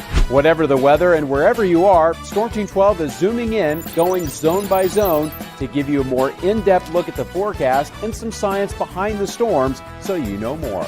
We're focusing on the forecast so you can focus on what's important to you. Storm Team 12 Weather Focus, 5:30 on the KSCW. The future of television has arrived.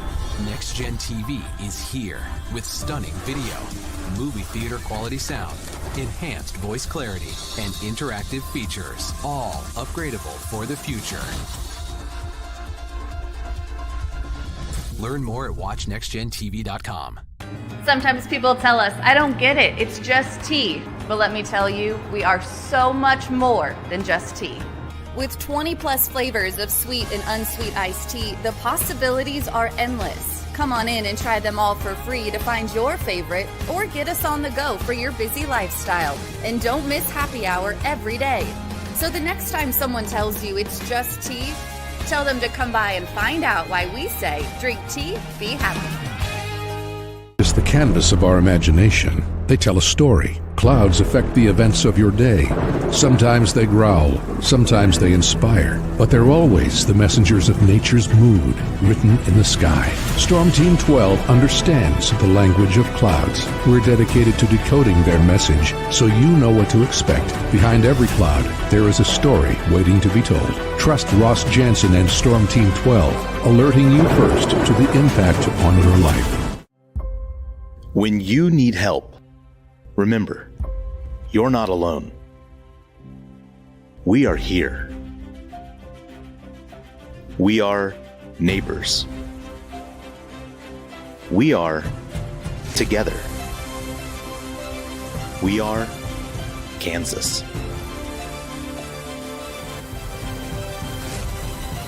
We are 12 News.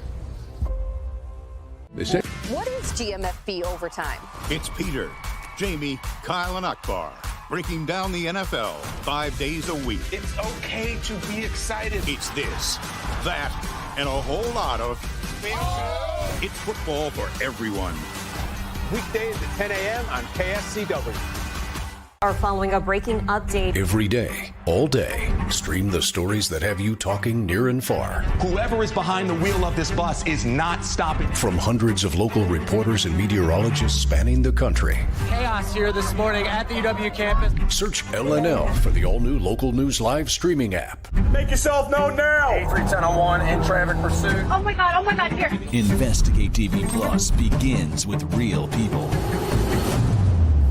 We investigate stories that impact you. And inspire change every day. Something is broken. Real problems Why are they hiding it? and real solutions. My daughter was dying in front of me. What was your reaction when he said that? Investigate TV Plus, weekdays at 3:30 p.m. on KWCH. Sometimes people tell us, I don't get it, it's just tea. But let me tell you, we are so much more than just tea.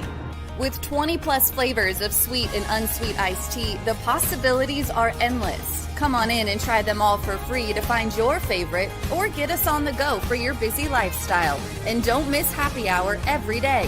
So the next time someone tells you it's just tea, tell them to come by and find out why we say drink tea, be happy.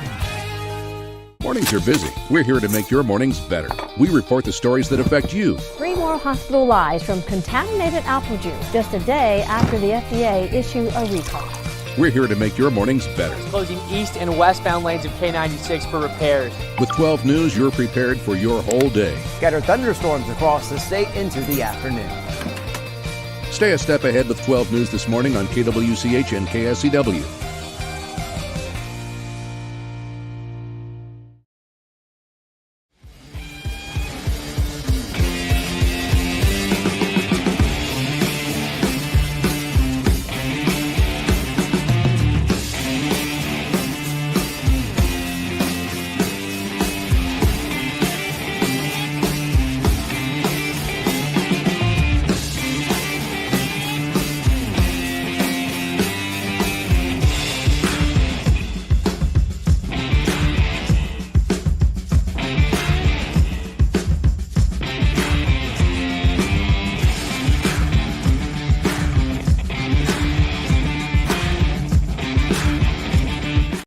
Let's do this thing. Go! Sports Daily is on KFH.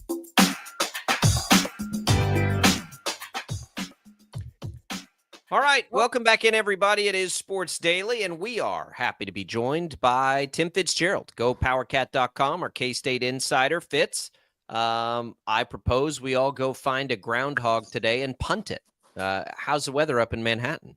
Let's put it this way. I texted you, I'm doing audio only because I'm not getting out of bed all day.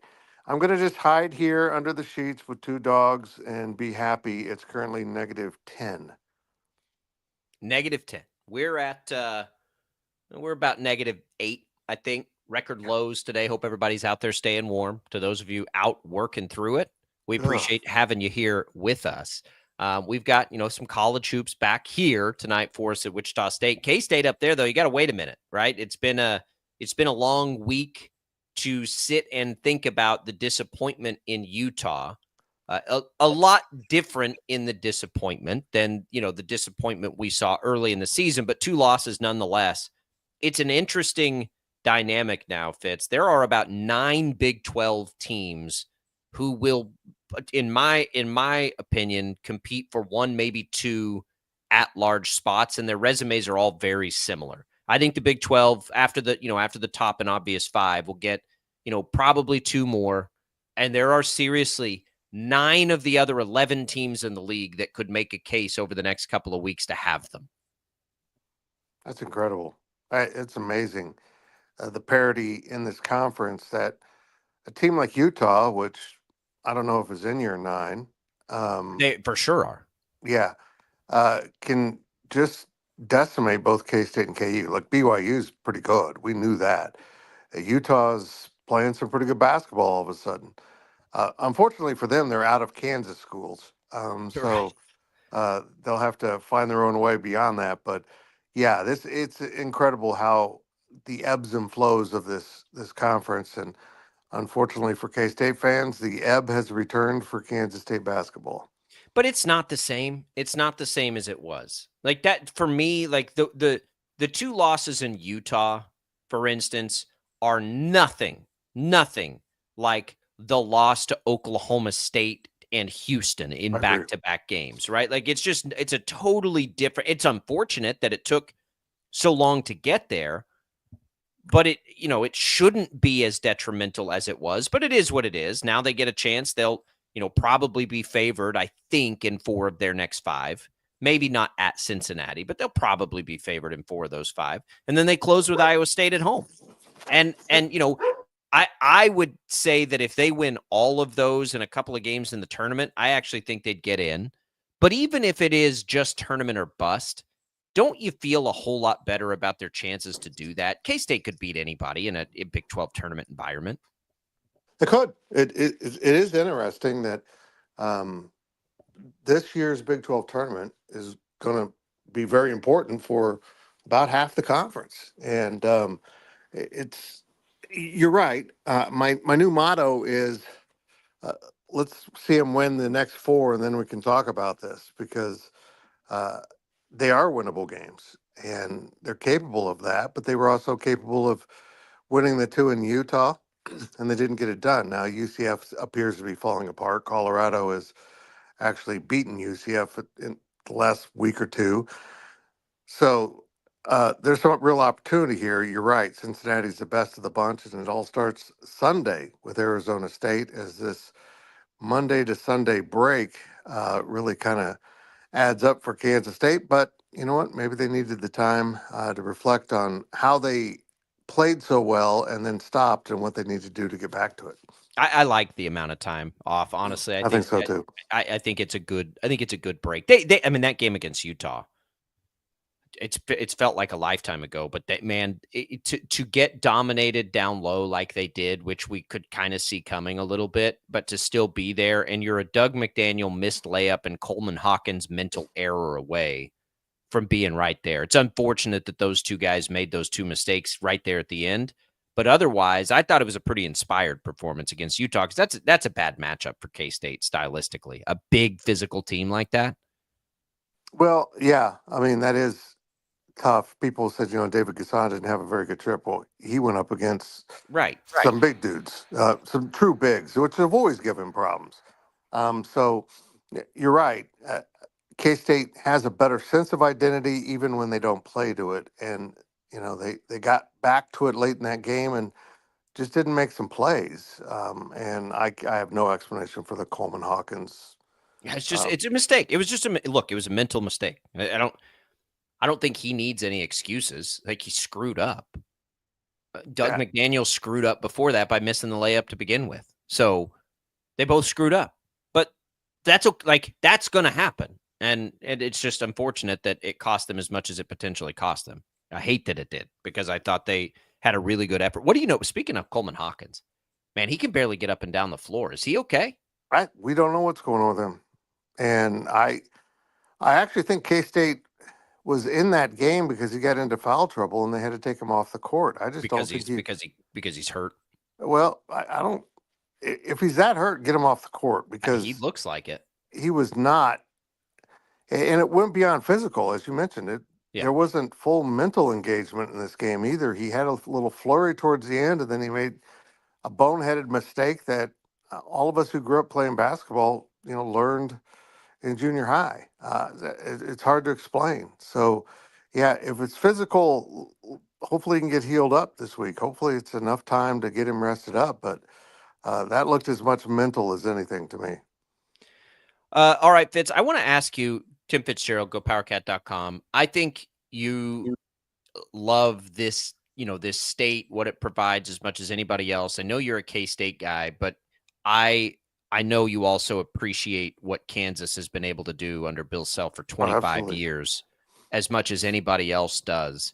It's so wild to me that the low point of a 25-year run, with the exception of like early tournament exits, is maybe a 20-win season. Isn't that crazy to think about, first of all? Like, it's almost put this entire thing into perspective, that the reaction to this is as visceral as it is. Not that it shouldn't be, but like, man, literally every team in the country, every single one of them would be happy to have a 25-year run where your worst year was 20 wins and a 7 seed. Yeah. Yes. But you get acclimated to your weather, and their weather has been sunny and 75 for a long time because he is a brilliant coach. And um, I'm going to be honest here. I just think the talent is getting dispersed differently across college basketball now with NIL, and kids have greater options because now it is actual money being handed out. So I think the rules are going to come back a little bit in KU's favor when NIL moves in house. But in part of this, I think the rest of the Big 12 is looking at Kansas basketball fans, and they're essentially complaining because their Bentley was repossessed, and the rest of us are out here in Subarus and Kias, and we're like, okay, that's great. I'm sorry this horrible thing happened to you. Now you get to go to the NCAA tournament as punishment. Nobody inside that program's asking for sympathy.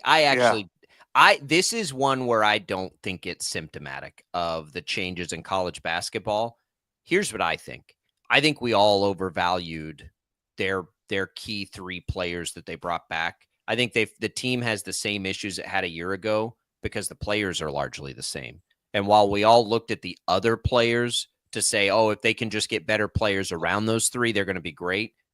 The reality is those 3 just don't fit together very well. And so now we've had to see that over a couple of years because that's a constant here. And now there's a psychological issue, which is a totally separate issue. But I think X's and O's wise, I just don't think those 3 are the right fit. And they've had them for 2 years. And you've seen 2 years of sort of struggle.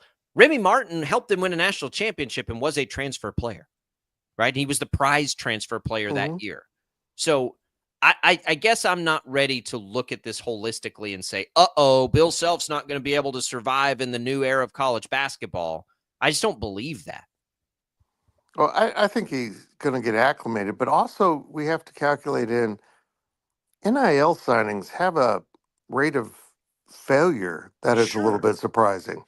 And I think Kay's going through that. I think they brought in some guys that haven't been nearly as productive as they hoped. And I noticed this when K-State played KU in Manhattan. And I don't know why I needed to see it in person to really let this soak in, but they don't have that dude that scares you. They don't. Hunter Dickinson's a load. The other guys are really good, but they don't have that outside shooter or that playmaker or that elite NBA talent on the wing that just scares the daylights out of you. They just don't have the weapons that they have, and whether that's NIL driven or something else, I'm not sure. But it is certainly apparent when that team lines up on the court. I think we saw it this weekend. KU just doesn't scare people right now, and that used to be part of their aura. They just scared you by coming on the court because they were so athletic and they could make so many plays. This team ain't scaring anybody right now. No, not right now, and they should. And maybe they get back to it. What do you think the chances are that this is still a team that beat Duke? It's a team that beat Michigan State. It's a team that beat Iowa State by 20. Yeah. What do you think the chances are Self can work a little magic here before the end of the season? I've known this. I'm never going to write off Bill Self. Maybe he'll get down towards the end and just really just hone in his attention on the guys that are really bought in. I'm not sure what's going on, but when you have a bunch of guys in your locker room who are probably unhappy about not playing, it gets a little difficult to be the head coach. Back to the Cats. Yep. Arizona State, UCF, Colorado, Cincinnati, home against Iowa State. Fill in the blank. K-State wins blank of the next 5. I'm going to go with 3. Okay. And you need 5. For sure. You need 5. Look, I would really respect what Kansas State did at Iowa State, but they're going to be coming in here with their hair on fire at the last game of the season. I mean, it's going to be extremely difficult to win that game, but K-State's capable of it. We've seen it. And also, they've really struggled winning on the road. So I think they might get one of these road games, but lose the other. And I think this is a really winnable stretch here for K-State over the next 4 until they play Iowa State. get these 4, and then let's talk about the NCAA tournament. Until then, you got work to do. Well, and we can end with this, Fitz. Let's say they don't win all 5 and it becomes a win the Big 12 tournament or bust. Then the next question becomes not are they lucky enough to do that? Are they good enough, actually good enough to go win something like the Big 12 tournament? I actually think they are. Yeah, it comes down to matchups and how the bracket falls.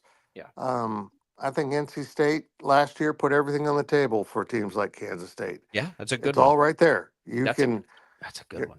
You're not dead yet. I mean, you got the tournament, and then you can play your way through the bracket. And I'll be darned, it is possible to get to the Final Four with a resume like Kansas State. It was unbelievable, but it happened. So let's see, what some of these teams have. There's a lot of Big 12 teams in a similar predicament.